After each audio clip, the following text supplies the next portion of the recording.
मी या चित्रपटाचे दिग्दर्शक प्रसाद जोगसाहेबांना विनंती करतो की त्यांनी कृपया रंगमंचावर यावं. माझे मित्र या चित्रपटाचे निर्माते श्री अमित भसले यांना विनंती करतो त्यांनी कृपया रंगमंचावर यावं. या चित्रपटाचे प्रेझेंटर श्री मोहसिन खान यांनी कृपया रंगमंचावर यावं. माझे मित्र निनाद बत्ती या चित्रपटाचे निर्माते यांनी रंगमंचावर यावं. माझी बायको आणि या चित्रपटाची निर्माती स्वाती कोपकर, कुठे स्वाती, रंगमंचावर यावं. मी सर्व कलाकारांना देखील विनंती करतो की कृपया आपण सगळ्यांनी रंगमंचावर यावं.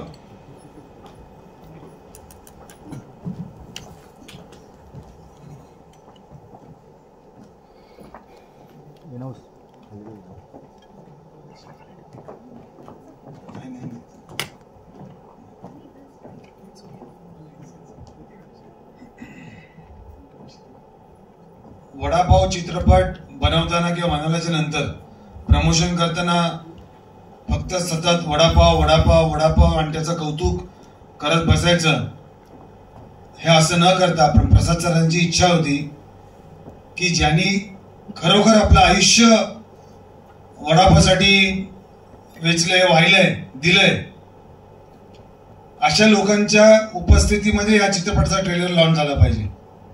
म्हणून 1966 साली ज्या वेळेला शिवसेनेचा जन्म झाला होता त्यावेळेला सन्माननीय बाळासाहेब ठाकरेंनी आवाहन केलं होतं मराठी तरुणांना की तुम्ही वडापावचा व्यवसाय रोजगार सुरू करा म्हणून. त्याला मुंबईमध्ये पहिला वडापाव ज्यांनी सुरू केला, पहिला वडापाव दादर स्टेशनला, ते माझ्या वडिलांचे मित्र अशोक वैद्य काका यांचे, ते आता नाही पण यांचे चिरंजीव दोघे इकडे आलेले आहेत, जे आता अजूनही दोघे उच्च शिक्षित पण हा व्यवसाय, वडिलांचा व्यवसाय बघतात आणि तो दादर स्टेशनलाच त्यांचा वडापावचा स्टॉल तिथेच आहे आणि त्याला अजूनही तसाच प्रतिसाद मिळतो. मी त्यांना देखील विनंती करतो की आपण यावं.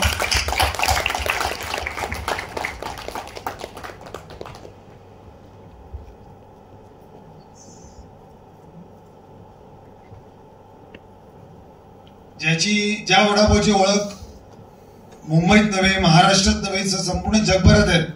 लोक परदेशी जाताना पटकन पार्सल वगैरे घेऊन जातात. बॉलिवूडला देखील ज्या वडापावनी भुरळ घातली आहे तो वडापाव म्हणजे कीर्ती कॉलेजचा वडापाव. त्या कीर्ती कॉलेजच्या वडापावचे कुठे अशोक काका, कुठे, हा या ना, हे देखील आज इथे आलेले आहेत. त्यांच्या देखील उपस्थितीमध्ये सावकाश जरा घेऊन ये. कीर्ती कॉलेजचा जगप्रसिद्ध असा वडापाव आहे त्यांचा.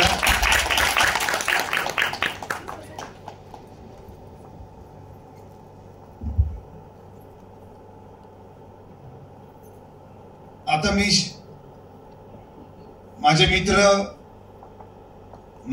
फक्त महाराष्ट्र मराठी चित्रपट